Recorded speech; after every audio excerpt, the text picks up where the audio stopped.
All right. Shalom, shalom. Shalom. We're the brothers of Great Millstone, Charlotte, coming at you again through the spirit and power of Yahweh Bashim Yahweh Shai. And before we get started with this lesson, we'd like to give all praises, honor, and glory to Yahweh, Bahashim, Yahweh Shai, Bahashim, Racha HaKwadash. Double honors to the apostles and the elders of Great Millstone who taught us this truth and rule well. Peace and blessings unto the hopeful elect, pushing his word throughout the four corners of the earth in truth, righteousness, and sincerity. To you, I say shalom. Shalom. So, in this lesson, I pretty much entitled it "Until the Time of the Gentiles Be Fulfilled," and we're going to be touching on a couple precepts and a couple points pertaining to prophecy on pretty much making the point that America is the end of these heathens' rulership, the end of these heathens being in power, and uh, after this kingdom is done, we got next, right? Mhm. So we're going to start off with Luke 21 and verse 24, Baba Kasha. This is Luke 21 and 24. It says, "And they shall fall by the edge of the sword, and shall be led away captive into all nations, and Jerusalem shall be trodden down of the Gentiles until the times of the Gentiles be fulfilled." Right. So pretty much right here, just stating the point that Jerusalem, meaning, because Jerusalem is a people before it's a place. How we will be trodden down by the Gentiles, will be given over into their hands, right? Being pretty much made property of these Gentiles, but also the land as well. And this will last until the time of the Gentiles be fulfilled, until the completion of these heathen rulership, uh, uh, pretty much until the completion of these heathens being in power. All right, and as we see, we're still in captivity. Whether Jake likes to admit it or not, we're still in slavery. That whole Juneteenth, being told that you were free, that was all a lie. You're not free. You know what I'm saying? You're still very much a slave. You still got to pay taxes. You still got to go to Esau for the want of all things. You still got to get a license for everything that you do: fishing, owning a gun, driving. Right? If you want to go to a different state, or I mean to a different country, you got to have a passport. So all this just shows that you're property, man. You're being owned. You're being monitored. Right? Mhm. So there ain't nothing free about this place. I got, I got, uh, I got two. Con. This is Daniel chapter 4 and verse 17, and it says, "This matter is by the decree of the watchers, and the demand by the word of the holy ones, to the intent that the living may know that the Most High ruleth in the kingdom of men, and giveth it to whomsoever he will, and setteth up over it the basis of men," which the basis of men is Esau, Edom, the so-called white man. You see, and essentially, the Lord has, given the power of the earth, to him for a particular period of time. All right, I also got this, just proving your point. This Hmm. is Baruch, chapter 3 and verse 8. It says, "Behold, we are yet this day in our captivity, where thou hast scattered us for a reproach and a curse, and to be subject to payments, according to all that, according to all the iniquities of our fathers, which departed from the Lord our power." You see, so you got Jakes, the Moors, or they call themselves the Moors, but pretty much, they say that they're sovereign, you see, but we're not sovereign, you see, because we're still subject to payments. We still have to go to Esau even for the one of all things. We still have to go, like you said, and say, hey, can we go here? I.e. from a passport. You can't just go to Europe if you wanted to. And you can't just say, hey, I'm not paying any taxes. We pretty much are subject, to this devil. We're under servitude. Right. Right. And pretty much what we're coming out saying, part of this gospel, part of this good news is that, hey, we have hope. We have hope of being delivered out of this captivity, and that hope is Yahweh Shah. That on His return, that He would return back our captivity and pretty much bring judgment upon those that hurt us, right? Being these nations, primarily Esau, Edom, right? But that's the hope that we have, and that's the hope that we're pushing through this word that, hey, it's time for us to depart, to detach ourselves from this place, from this land, because the way we see things is going, and the way prophecy, is how it's written, and the order of how things is going, is that we're in the end, right? The prophecy tells us that we're in the end, right? When you look at prophecy in chronological order, we're in the last leg of the Roman Empire, right? We're in the last end of this fourth beast, right? And we can just start off with that. We can get um what was it? Daniel 7.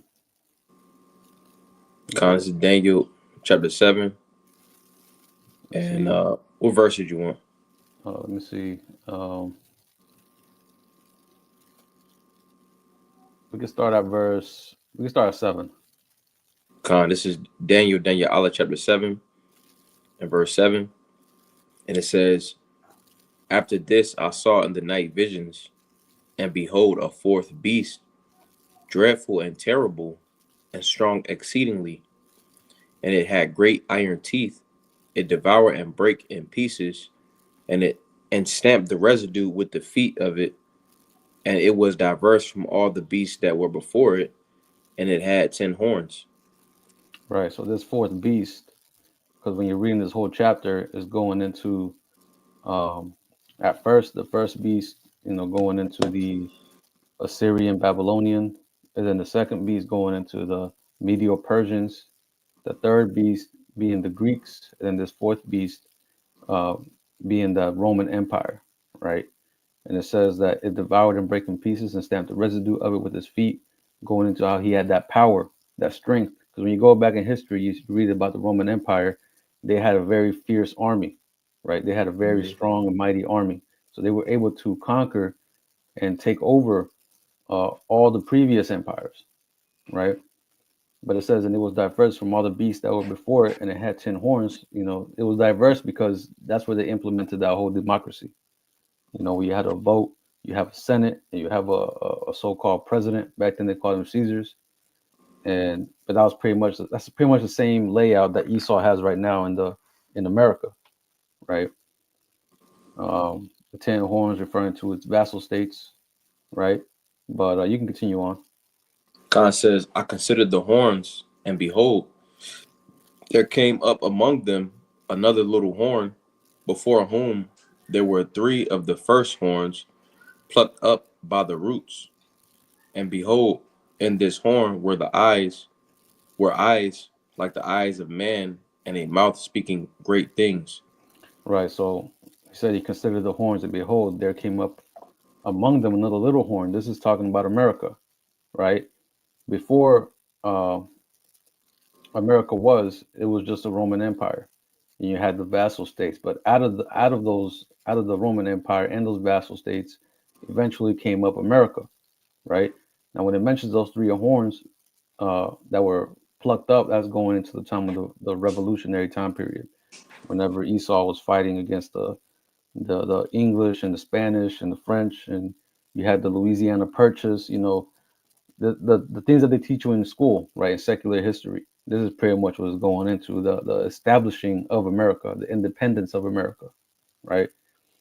And where it says, and his eyes were like the eyes of man, just signifying the point that it was just this is not talking about a actual beast. This is talking about a man, right? Meaning Esau, right? That he's just a plain man, but he's gonna promote himself as being something great, as being like a god through his science, his philosophies. He pushes that the Most High don't exist, but that He has the answers to all things, right? Because when it says right here, in the mouth speaking great things, I want to get this real quick. This word where He says speaking great things.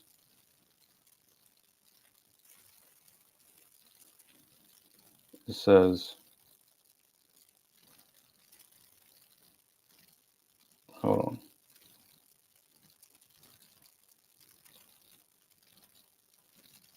The word goes into Rob, Khan. which it says, did you want me to go into it? Uh, Salakia. thought I might have clicked on the wrong thing before. Con. Hold on, let me see speaking.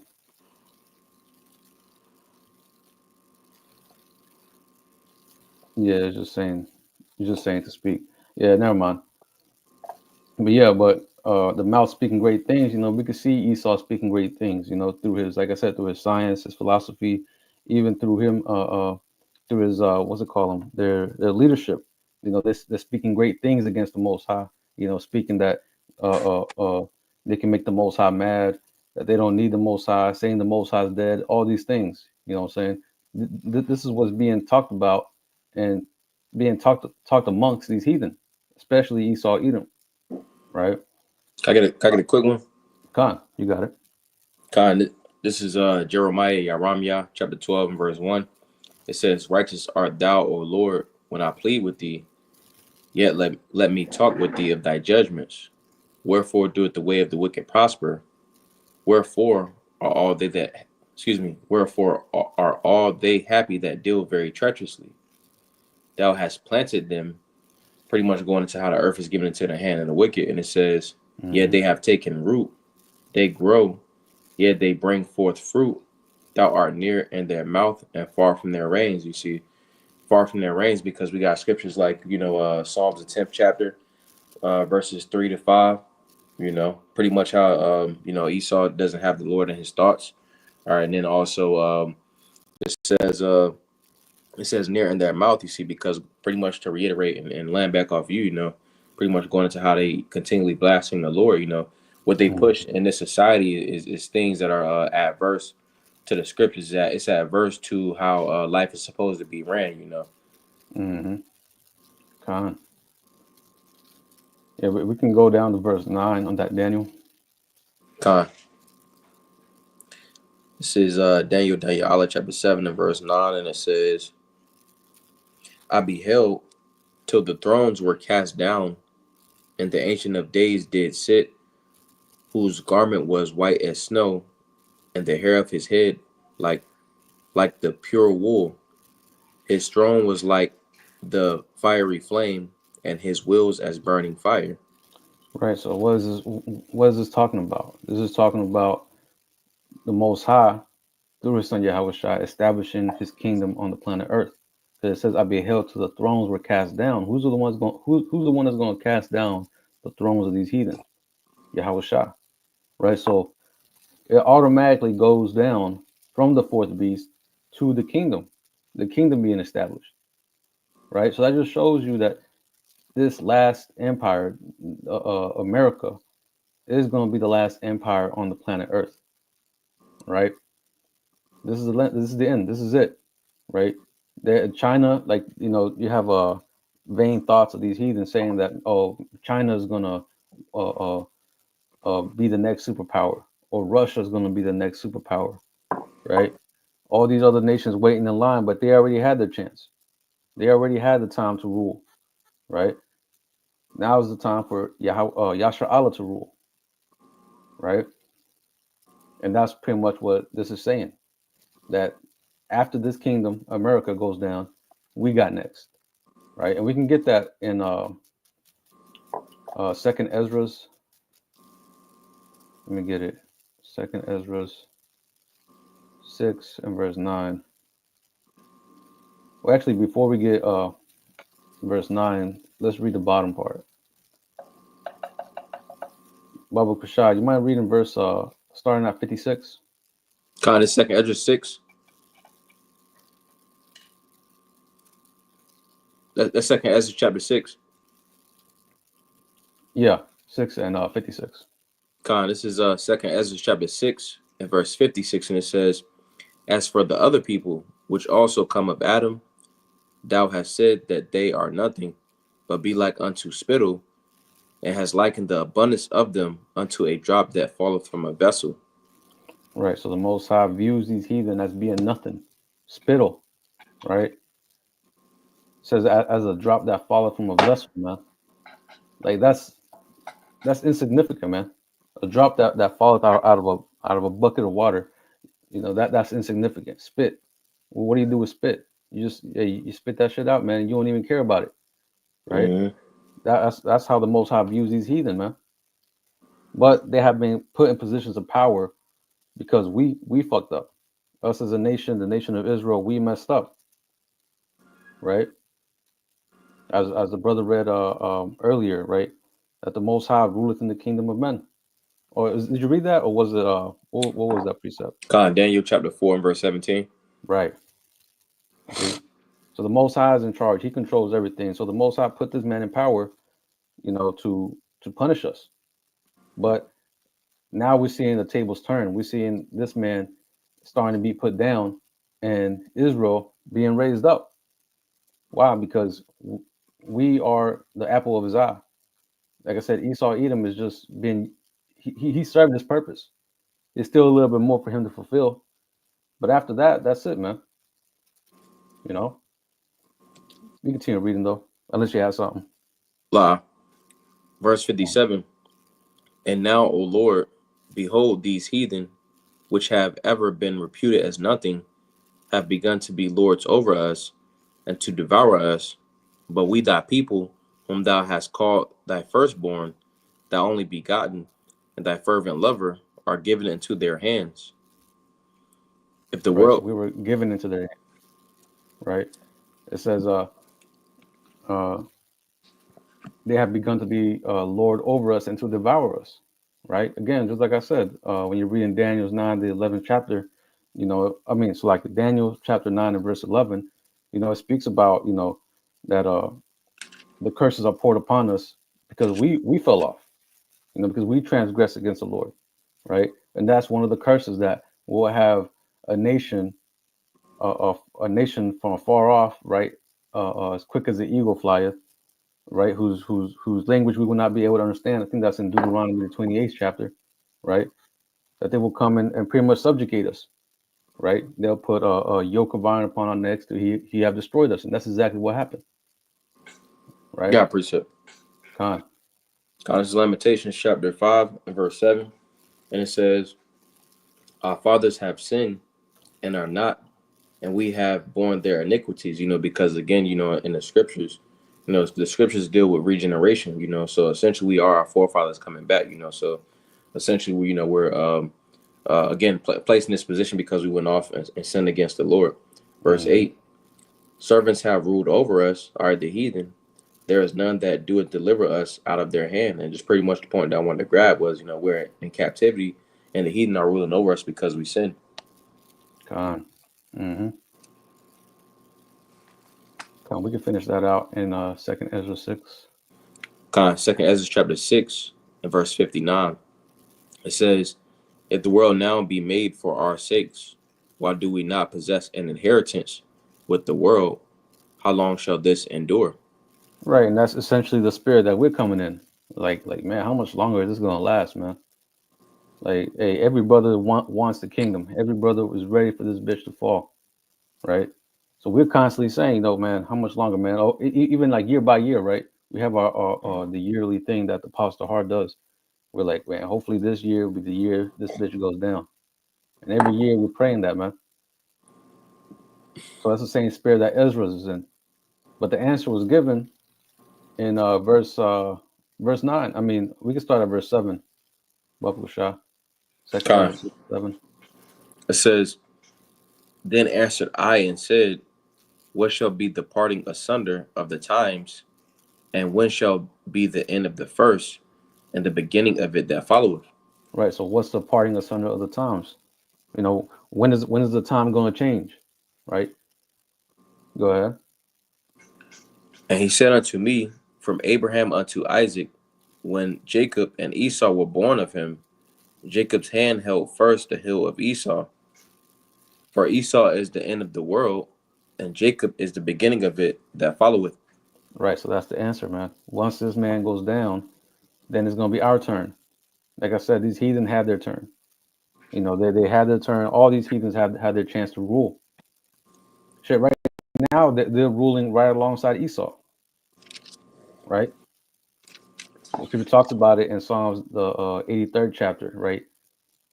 How these heathen they pretty much were confederate one with another, so they all planned and created this big grand conspiracy to come up against us. and now they're ruling. They're in seats of power. They're in seats of authority. So whenever Yahweh Shai comes, that's what the scripture says. He's going to come and well, when you're reading Daniel, it says to the thrones be taken down, right? Because you have a lot of people in positions of rule. These heathen are in positions of rulership right now. Everywhere Jake is, you know, in whatever country, Jake is being oppressed by that current government, right? I got a quick one. This Con. is Ibadiah Obadiah chapter 1 and verse 15. It says, "For the day of the Lord is near upon all the heathen." Going back to Psalms the 83rd chapter. Psalms the second chapter. All the heathen pretty much came together. And had these different meetings to essentially see how they could continue to keep us in slavery and servitude. So it says, "For the day of the Lord is near upon all the heathen, because the Lord is going to judge the heathen." It says, "As thou hast done, it shall be done unto thee. Thy reward shall return upon thine own head.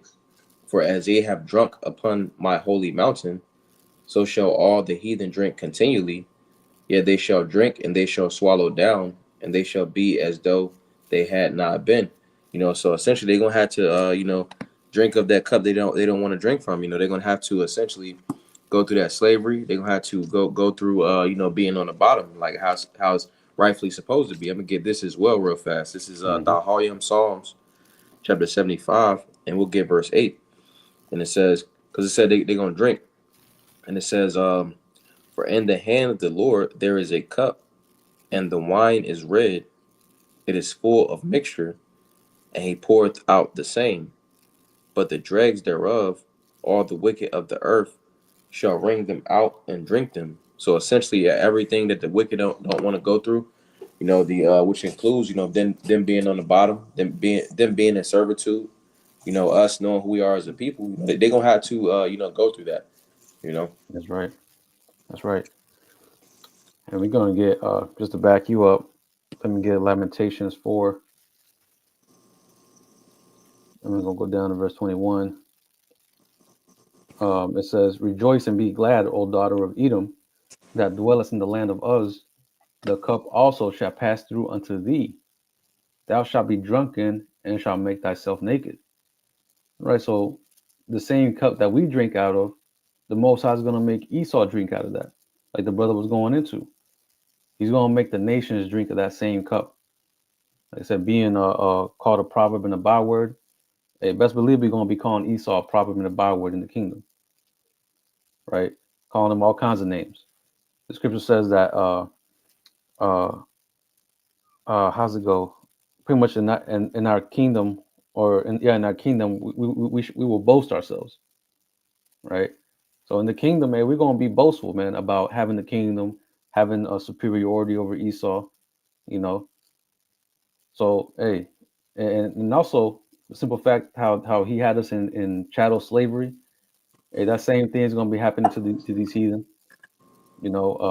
being sold on the auction blocks, being having to depend on, like Esau and these heathen, they're gonna have to depend on us from the want of all things. Pretty much all the curses that we went through, they're gonna have to go through. Now, of course, we ain't gonna be doing, like we always say, we ain't gonna be doing all the nasty shit that Esau did to us, like that buck breaking and all that shit. But we are gonna be punishing this heathen in a righteous manner. I had a precept if I can. Khan, you got it. This is Bon Sirach. Just to land back on your point. This is Bon Sirach 10 and verse 30. It says, "The poor man is honored for his skill, and the rich man is honored for his riches." Or verse 31 is the point. It says, "He that is honored in poverty, how much more in riches?" You see, because like he was going into, Jake, essentially from the curses, Jake is still called by those proverbs and bywords, you see, but Jake is still somewhat respectable.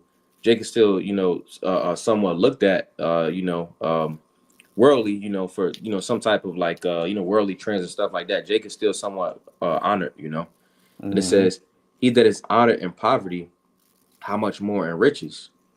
And he that is dishonorable in riches," Esau, everybody already hate Esau Edom. The Right, only reason they talk to him is to get that money. Hey, right. that going back to the saying of the world, money talks.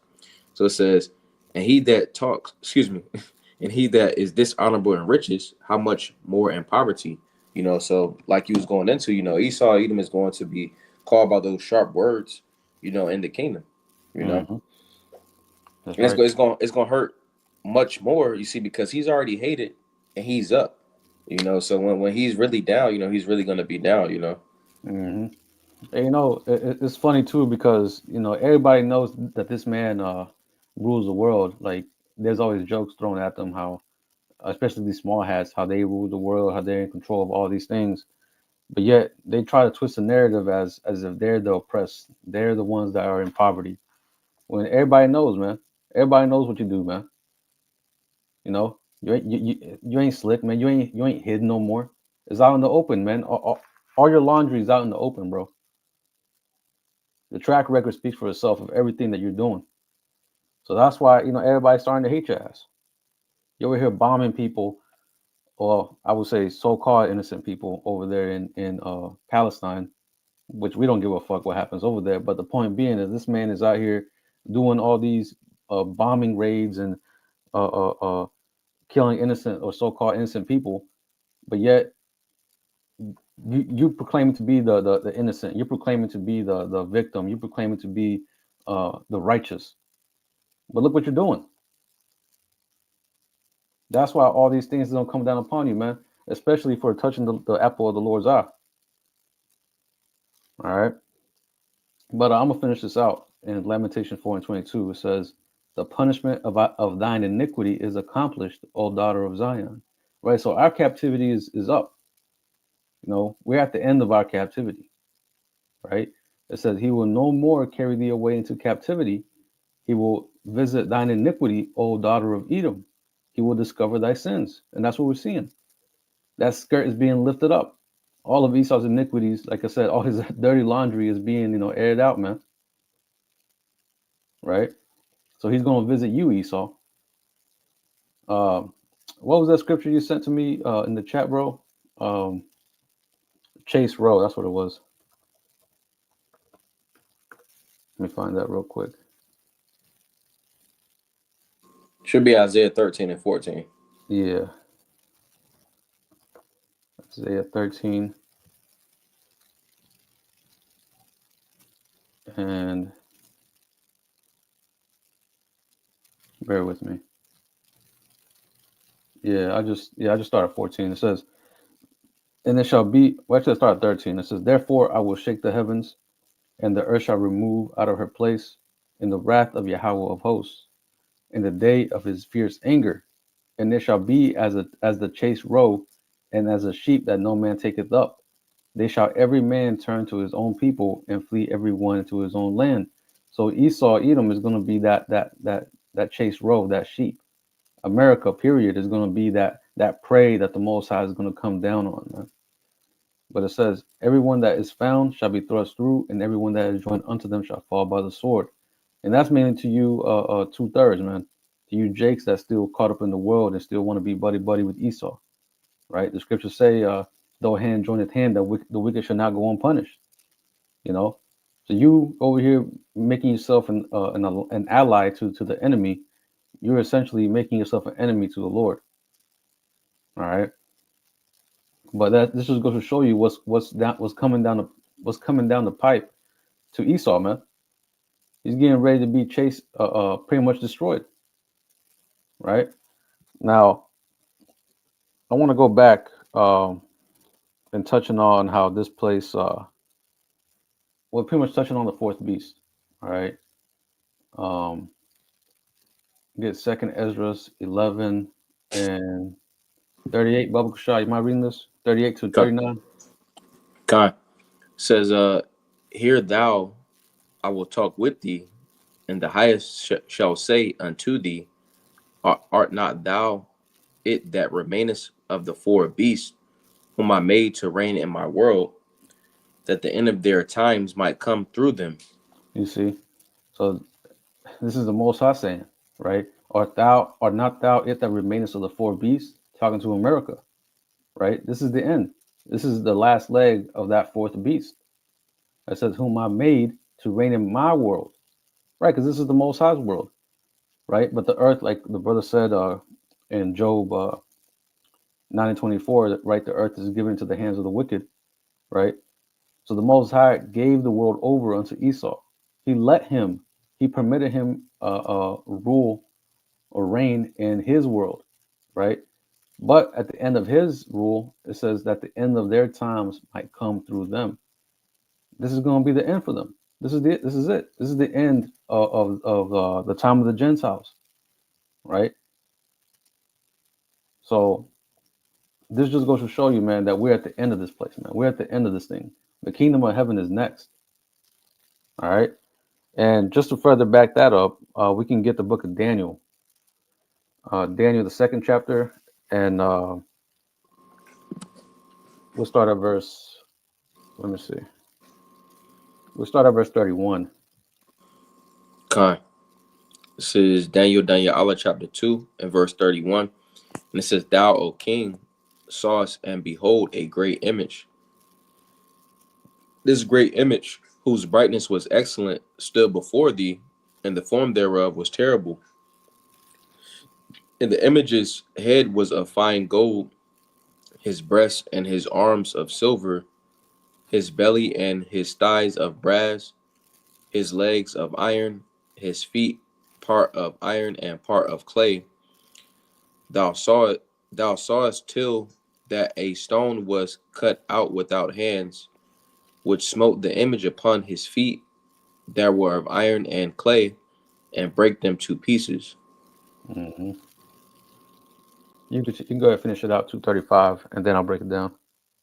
Then was then was the iron, the clay, the brass, the silver, and the gold broken to pieces together, and became like the chaff of the summer threshing floors, and the wind carried them away, that no place was found for them. And the stone that smote the image became a great mountain, and filled the whole earth. Right. So this is the vision or the dream that one of the kings, the king Nebuchadnezzar, had, that eventually Daniel told him and interpreted to him. Right. But when you read down here, it says the interpretation, Babylon, the first kingdom. Right. So that head of gold is going into the Babylonian Empire. Right. That head of silver, when you read right down here, it says Medio Persia. Right. And then that third kingdom was Greece, right? The one with made out of brass.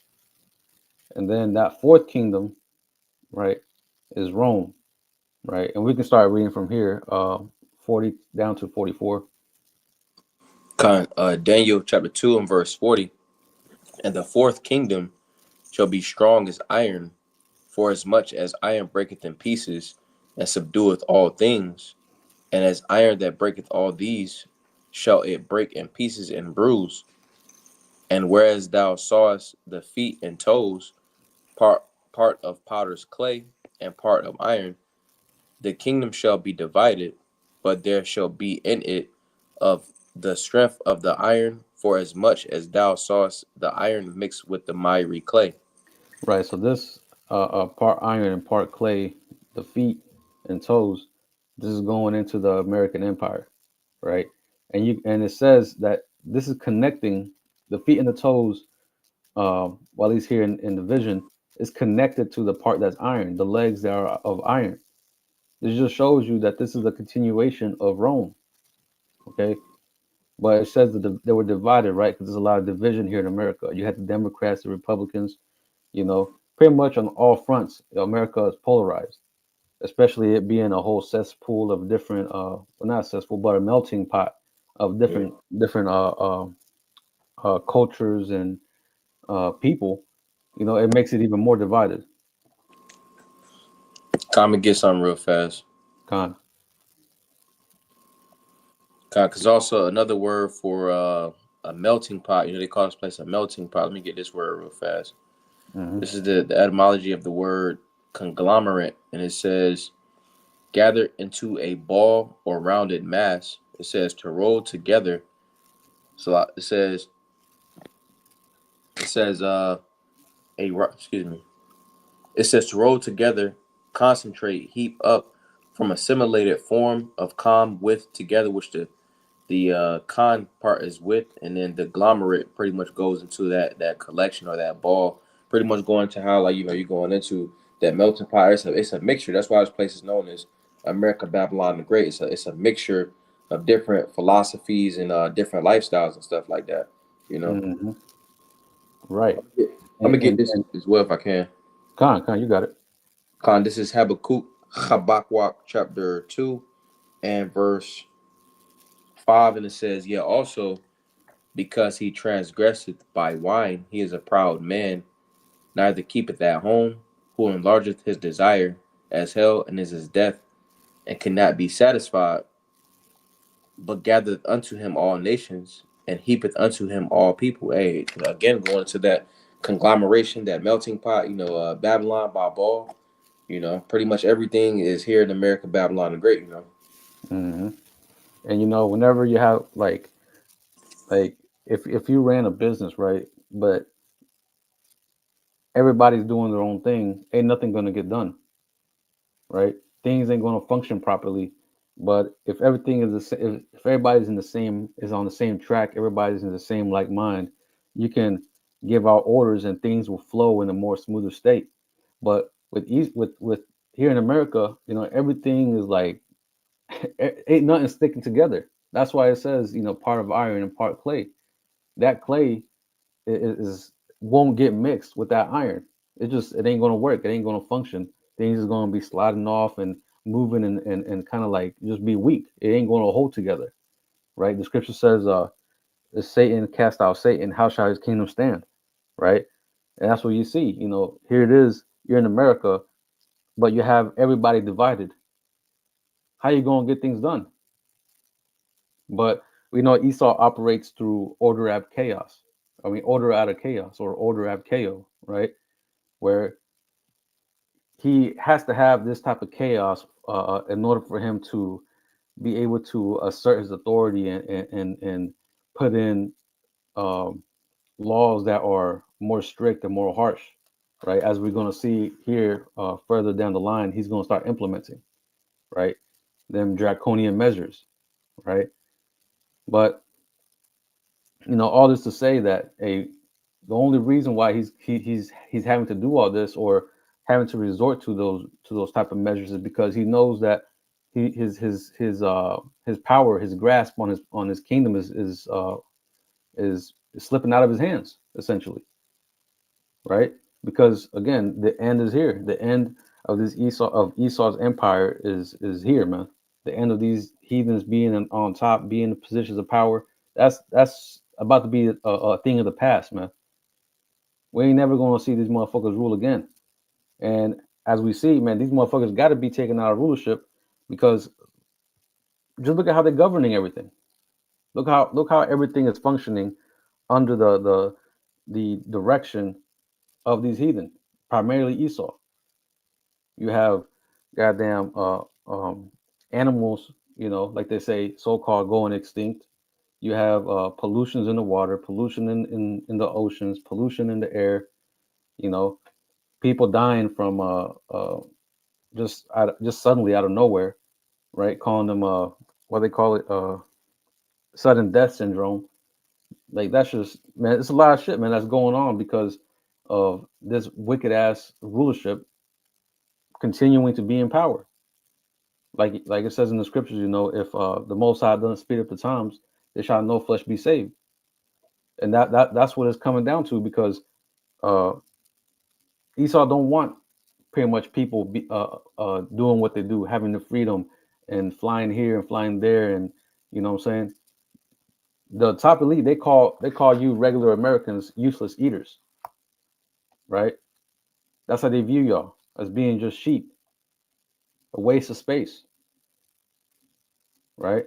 So they're gonna come down and bring up these crazy laws and legislations in order to try to what they call it creative culling, pretty much to start cutting down the numbers of people, and that's what you saw during the first the demic, right? That's essentially what that was. But this is the mindset of the rulers right here that we're seeing, man. Wicked ass rulers, man, that destroy the people. They're not fit to be in positions of power, man. That's why this is going to be the last thing. This is going to be the last kingdom to of the heathen to set foot on earth, and then it's time for righteousness to set in, right? But we can continue on that Daniel. We can read down to 44. This is Daniel chapter 2 and verse 42. And as the toes of the feet were part of iron and part of clay, so the kingdom shall be partly strong and partly broken. Mm-hmm. And whereas thou sawest iron mixed with miry clay, they shall mingle themselves with the seed of men, but they shall not cleave one to another, even as iron is not mixed with clay. Right, they ain't gonna cleave one to another. They ain't gonna mix, man. It ain't. They're not gonna be able to work together. Like I said, everything is so polarized here in America. Can't nobody get together and build, man. It's impossible. We can read down to 44 though. This is pretty much the point right here.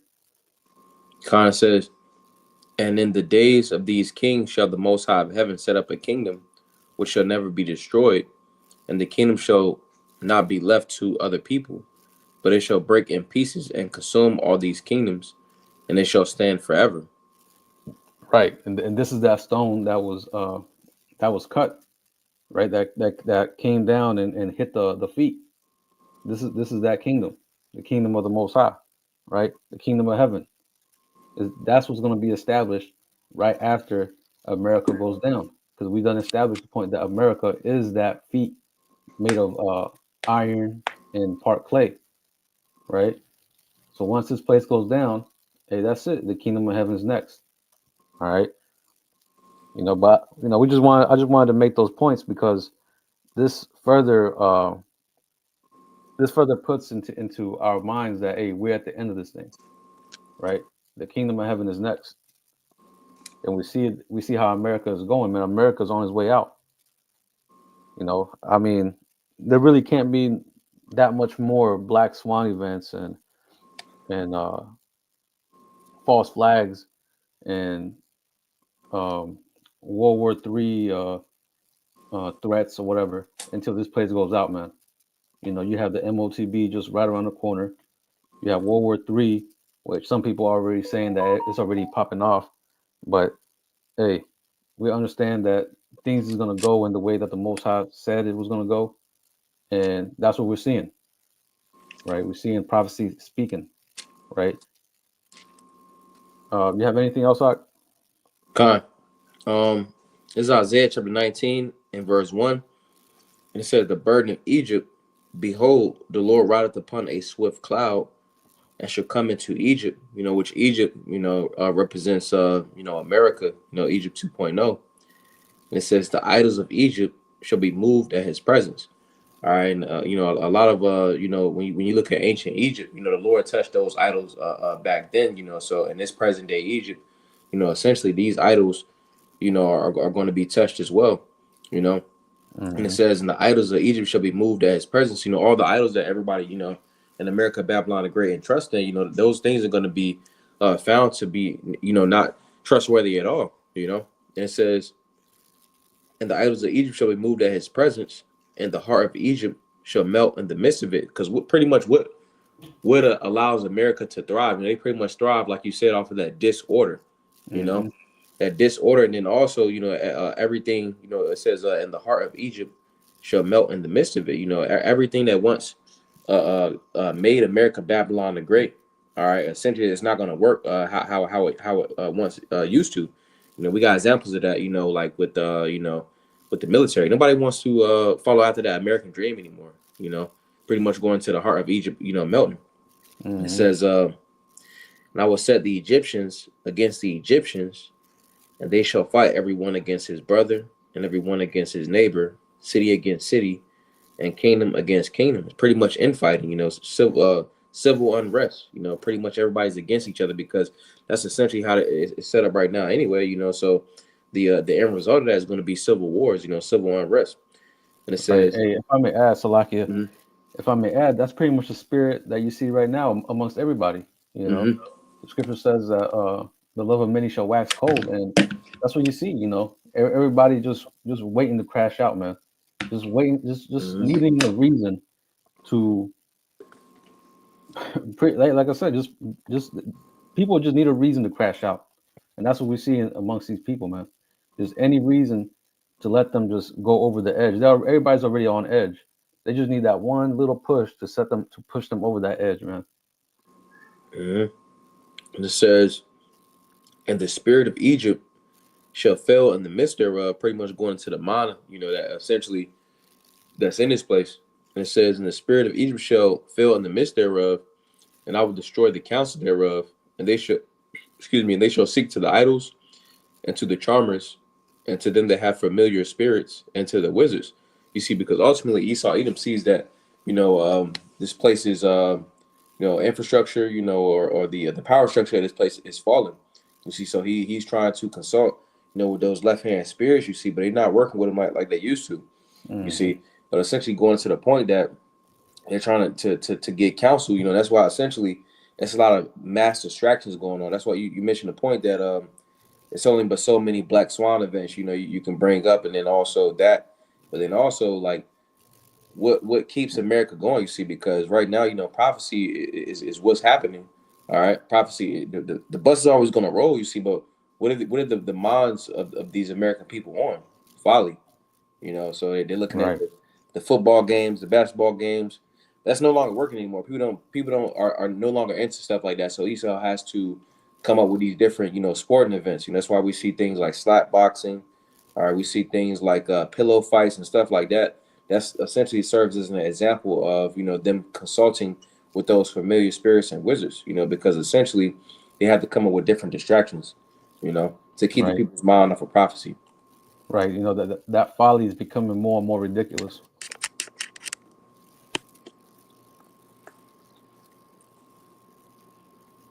But that's pretty You much have it from that chapter. okay, Con.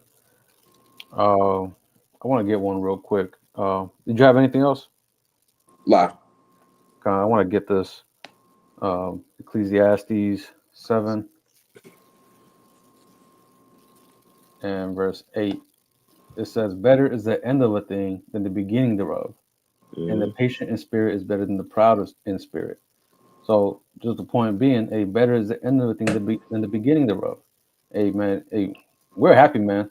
You know what I'm saying? Us over here, man, hey, we're happy, man. We're rejoicing at the fact that this place is going down, right? Because how was this place established? Through the rape, robbery, murder, genocide, right, of our people. And a mass deception was put upon us to believe that we were blacks, Hispanics, and Native Americans, you know, believing in the American dream, right? But hey, all that's coming to an end. Which hey, if only Jake knew what that means, what truly what that means for us as a people. It just means that hey, we're gonna come back to our glory, man. Jake is so used to being in Mm-hmm. America, they love to be trodden down. They love to be oppressed. They love to be. They're just so used to it that to them it's like a everyday thing. Like the Black Boule, right? The Black Boule were created because you had some Jakes that felt like they couldn't continue to live on without Esau. They couldn't continue to operate without having Esau at the helm of everything, right? I did a little research on the Black Boule, and that's pretty much what they said that it was pretty much created because some Jakes didn't believe that they could function without the white man being in power or being over them, right? But hey, we're coming to the end of this place, man. Like I said, is the end of a thing than the beginning thereof. All right, and I got another one. Let me see. Second Ezra's 9.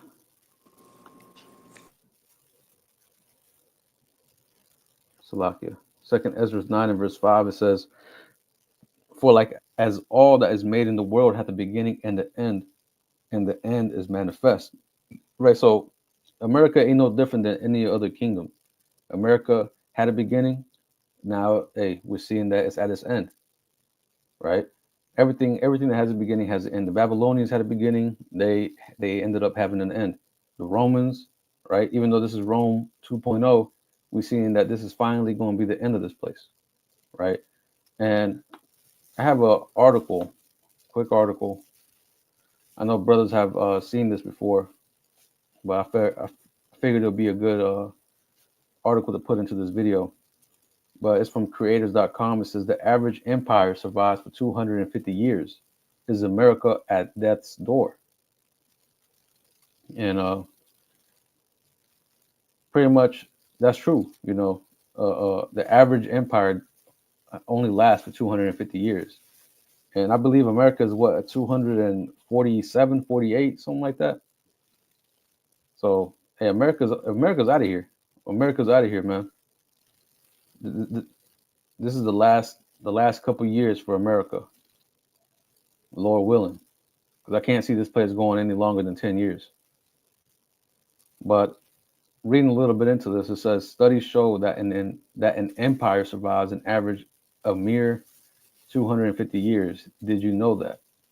To put that into context, the world's oldest person recently died at 124 years old. She lived nearly half as long as most empires do. Most Americans are unaware of the small but crucial statistic, which may suggest much about our country's future. It is past time for Americans to confront the painful reality that our time as a world superpower may be limited. Right, and that's one of the bounds, right? The scriptures talk about how he set bounds that he cannot pass. This is one of those bounds, right? That certain time limit, right? Esau was given a short time span to rule, right? Now it says it is past time for Americans to confront the painful reality that our time as a world superpower may be limited. That's right. They're coming at an end, right? And all the signs show that this place is coming to an end. Just like Rome, hey, this place is going out similar to that, right? You had inflation, you had immigrants pouring in, you had what else was it? You had talks of famines, you had civil unrest. All these things we're seeing all that in America, right? But it says, and it is time to explore how to slow down what frankly is inevitable at some point. So it's telling you this is inevitable, right? It's inevitable that America will go down. The United States will go down.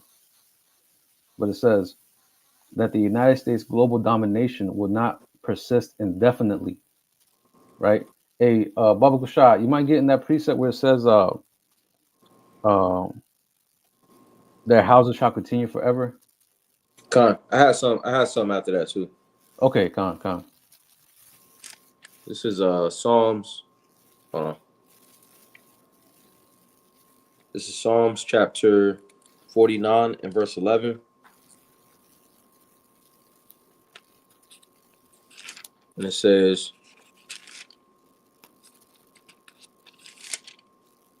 their inward thought is that their houses shall continue forever, and their dwelling places to all generations. They call their lands after their own names. Right, and that's the mindset of these heathen, mainly Esau over here in America. They really do believe that America has the best military. Ain't nothing bad ever going to happen. Ain't no one going to be able to touch them. America's going to last throughout the ages. But that's not true, man. Con, I'm pretty sure the Babylonians thought the same thing. I'm pretty sure the Medo-Persians thought the same thing. The Greeks, the Romans, they all thought the same thing, that they would never go down. But what happened, right? And the same thing is happening here in America. Nobody believes that America is going to be taken down. Hey, but Yahweh Shah is going to come and disappoint all y'all. You got Con. it, And bro. it says that the United States global domination will not persist indefinitely. Pretty much, going back to this right here, this is Job Ayawab chapter 14 and verse 5. It says, seeing his days are determined, the number of his months are with thee. Thou hast appointed his bounds that he cannot pass. Pretty much, going into how, this kingdom is numbered, just going into the top of the article, it's like what year 248 for America, so essentially Hmm. they have bounds. They have a certain amount of time that the Lord has allotted, for them to rule. I also got this right here. This is Isaiah chapter 13 and verse 1, pretty much just going into where it says, this may be difficult to grasp and accept, but it Mm, has never been true for any civilization in the past, and it will never be true for any society in the future. Well, it'll be true for us, right. but pretty much going into it says this may be difficult to grasp and accept. It's going to be very difficult to grasp and accept. A hard pill to swallow. Right. I got this real fast. This is Yashaya Isaiah chapter 13 and verse 1. It says the burden of Egypt, which Isaiah the son of Amos did see, which that word burden goes into something, very, like you said, something that's it's a load, it's a burden, it's something that you got to carry, something that it's a hard pill to swallow, Hmm. but hey, it is what it is. Yeah, yeah. Hey, they're gonna come face to face with that reality soon anyway. So, like, like, like, like we always say, hey, you're either gonna get down or you're gonna lay down. Hmm. But that's pretty much it on this article. That's pretty much the point I wanted to get. Um, Let me see. We can get Isaiah, Isaiah 41, and we can start at the top. Said 41. Oh, Salakia 14. My bad. God, this is Isaiah chapter 14 and verse 1. It says, for the Lord will have mercy on Jacob and will yet choose Israel and set them in their own land, and the strangers shall be joined with them. They shall cleave to the house of Jacob, Right. So Israel's gonna be saved. Right. Those strangers being those Israelite foreigners. Right. Go ahead. and the people shall take them and bring them to their place, and the house of Israel shall possess them in the land of the Lord for servants and handmaids, and they shall take them captives, whose captives they were, and they shall rule over their oppressors. Right. So this is what's coming. Right. In the kingdom, this is what you're prepared to see. The roles are about to be reversed. Right. It says, and they shall take them captives, whose captives they were, and they shall rule over their oppressors. Right. There's another precept in the book of Psalms where it says, they shall bind their chains and they shall bind their kings in fetters of iron. Let me find that real quick because that's what's coming, man. All your kings, all your rulers, your presidents, the damn Rockefellers, the Rothschilds, all of them are going to be in fetters of iron.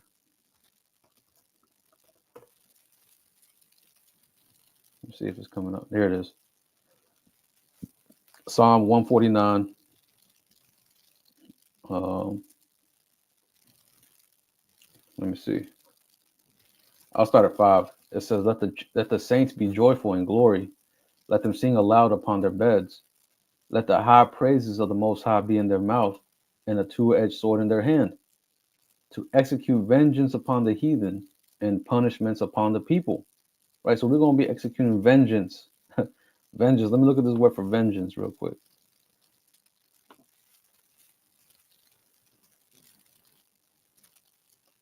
It's what's the word, Baba Shah? Not Can't even pronounce that. But pretty much vengeance. It says um, avengement, whether the act or the passion, avenge, revenge, right? So it says, I think that's the point. Vengeance, revenge, um, vengeance for slaughter, right? Isn't that what Esau did? You know, especially to the tribe of Gad, man, he slaughtered them. It says vengeance for his temple.